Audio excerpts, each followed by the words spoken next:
உலகம் முழுவதும் வாழக்கூடிய ஸ்ரீ குபேரன் டிவி நேயர்கள் அனைவருக்கும் உங்கள் தாம்பரம் ஸ்ரீ வாராகி ஈசனேசன் சுவாமியுடைய நல்லாசிகள், வாழ்த்துக்கள். ஜெய் வாராகி, ஜெய் ஜெய் வாராகி.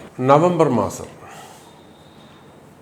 மாதம்னு எடுத்துக்கிட்டிங்கன்னா முதல்ல கிரக அமைப்புகளை பார்த்துடுவோம்.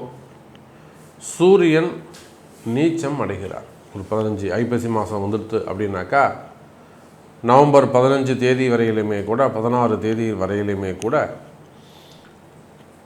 உங்களுக்கு சூரிய பகவான் நீச்சம் அடைகிறார். கூட சுக்கிரன் சேர்ந்து இருக்கிறார். இன்னொரு பக்கம் பார்த்திங்கன்னா செவ்வாய் சூரியன் சேர்க்கை.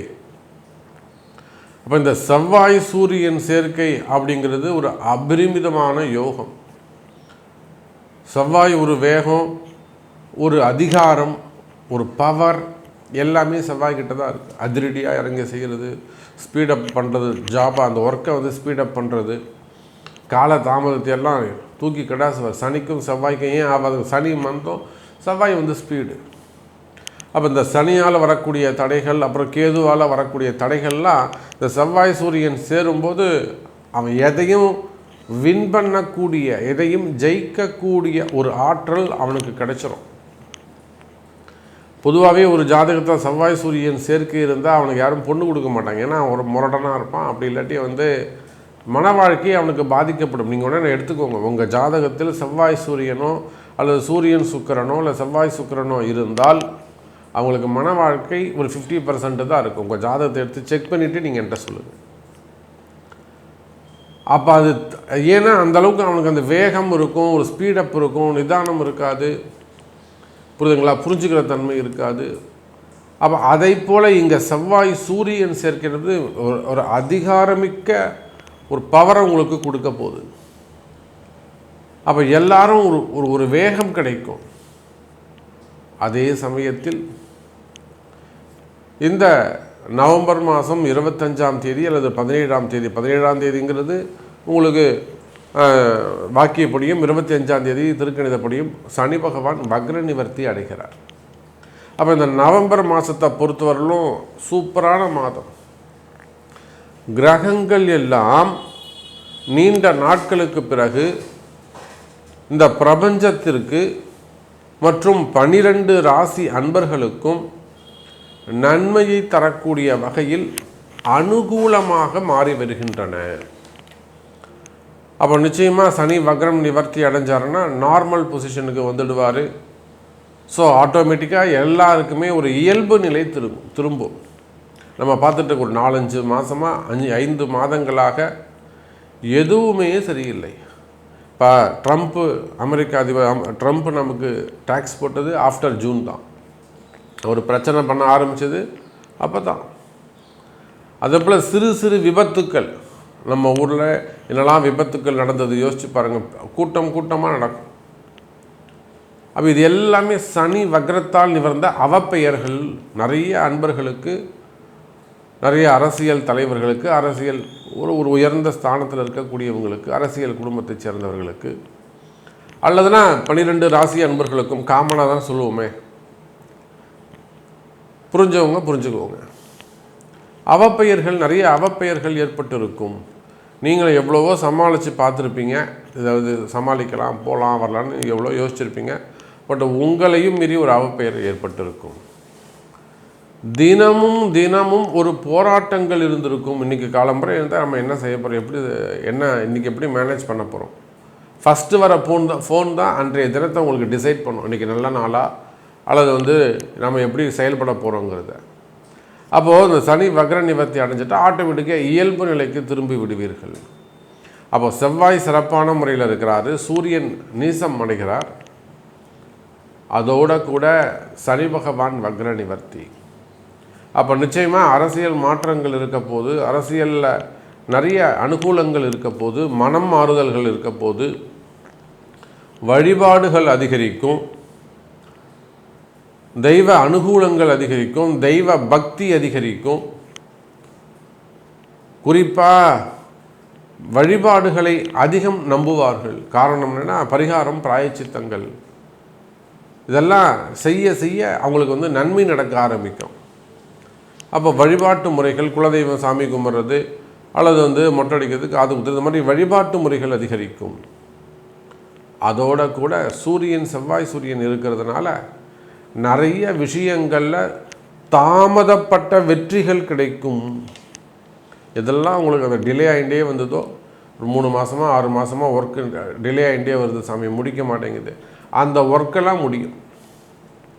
ஏதோ ஒரு முயற்சி எடுக்கிறீங்க, ஜாபாக இருக்கலாம், பிஸ்னஸாக இருக்கலாம், ஃபேமிலி செக்டராக இருக்கலாம், இல்லை மேரேஜாக இருக்கலாம், சம்திங். அப்போ எதெல்லாம் உங்களுக்கு தடைகளாக உள்ளதோ அந்த தடைகளெல்லாம் விலகி எடுக்கின்ற செயல்கள் ஜெயமாகும், வெற்றியாகும். ஸோ இது போல் நிறைய சப்ஜெக்ட் பேசிகிட்டே போகலாம். முதல்ல ஒரு இன்ட்ரோ தான் இது, கிரக அமைப்பு தான். இப்போ ஒரு ராசிக்கும் எப்படி இருக்குன்றதை நம்ம பார்த்துடலாம் வாருங்கள். ரொம்ப நேரம் அது 29 நிமிஷமா பேக்கப்பு 30-27 ஓகே தான். அன்பார்ந்த மேஷ ராசி அன்பர்களே, இந்த நவம்பர் மாதத்தை பொறுத்தவரையில் அனுகூலமாக உள்ளது. காரணம் என்னென்னா, உங்கள் ராசியில் உச்சமடையக்கூடிய சூரியன் கரெக்டாக 7ஆம் பாவத்தில் போய் நீச்சமடைகிறார், உங்கள் ராசிநாதனோடு சேர்கிறார்.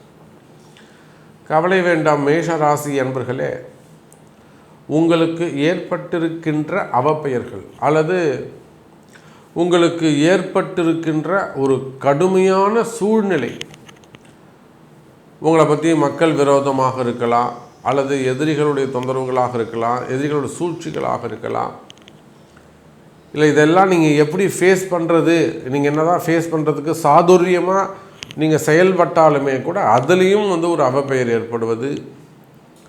அப்போ இந்த மேஷராசின்னு எடுத்துக்கிட்டோம்னா அவங்களுக்கு அடுத்து அவப்பெயர்கள் ஏற்பட்டு கொண்டே இருக்குது. என்ன முயற்சிகள் செய்தாலும், என்ன நன்மைகள் செய்தாலும் பிள்ளையார் பிடிக்க குறைங்க, நீங்கள் சாமின்னு நினச்சி பிடிக்க அது வேறு மாதிரி ஒரு ஷேப்பில் அமைஞ்சு போயிடுது. அப்போ நிச்சயமாக எழுதருமை மேஷ ராசி அன்பர்கள், இந்த மாதத்திலிருந்து காட்சிகள் மாறும்.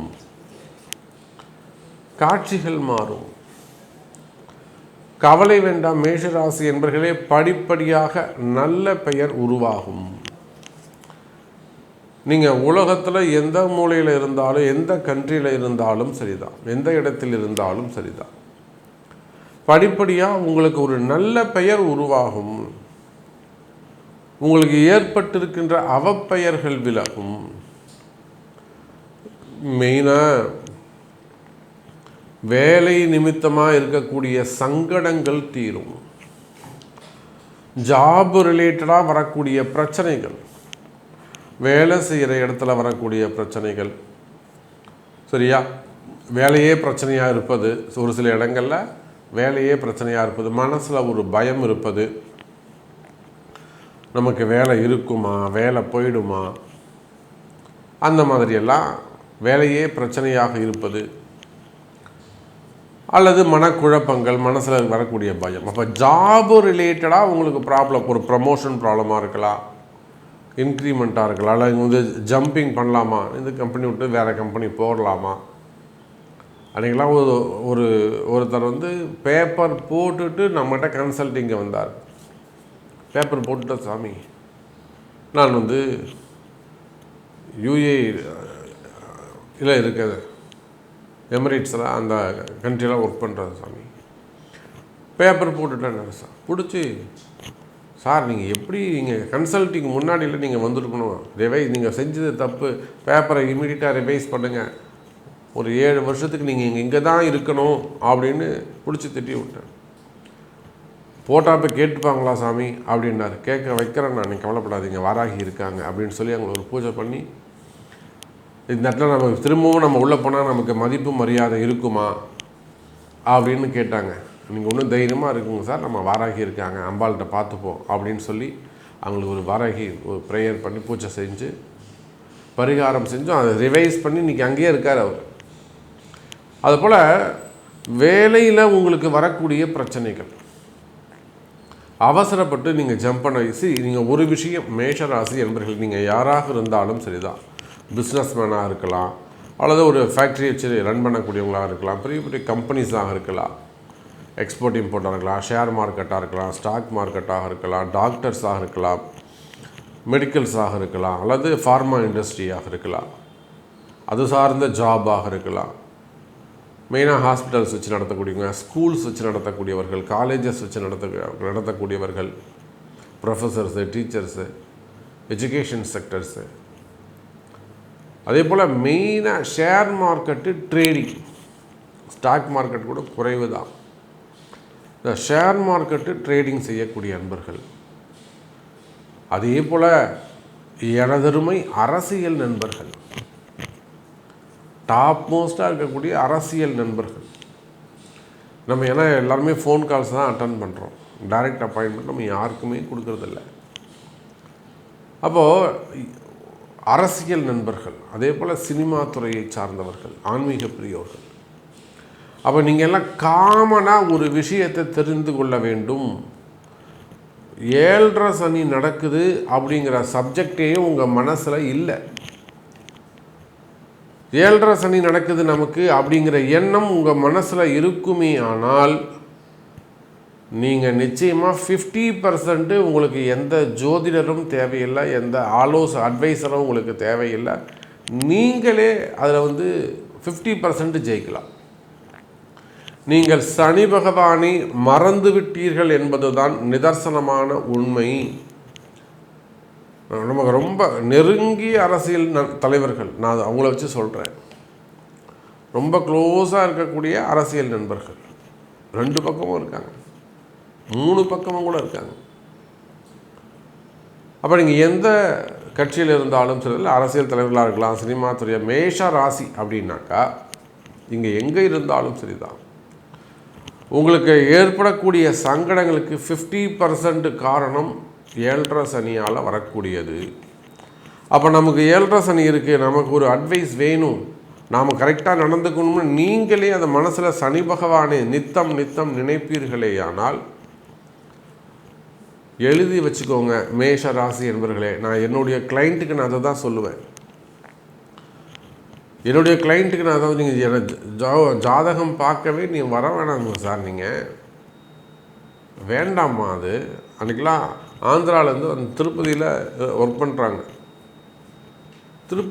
பண்ணுறாங்க, நல்ல ஒரு ஹையர் பொசிஷனில் இருக்காங்க. சொன்னேன் சார் நீங்கள் வரணுன்ற அவசியமே இல்லை, உங்களுக்கு 7.5 சனிங்கிற விஷயத்தை மட்டும் மனசில் வைங்க, பாதி தப்பு குறையும். அப்போ மேஷ ராசி என்பர்களே, இது சனியால் வந்த தொந்தரவு. உங்களுக்கு இப்போ இருக்கக்கூடிய கஷ்ட நஷ்டங்கள் அல்லது உங்களுக்கு இப்போ இருக்கக்கூடிய துன்பங்கள், மனசஞ்சலங்கள், மனக்குழப்பம், ஒரு டிப்ரெஷனாக இருக்கிறது.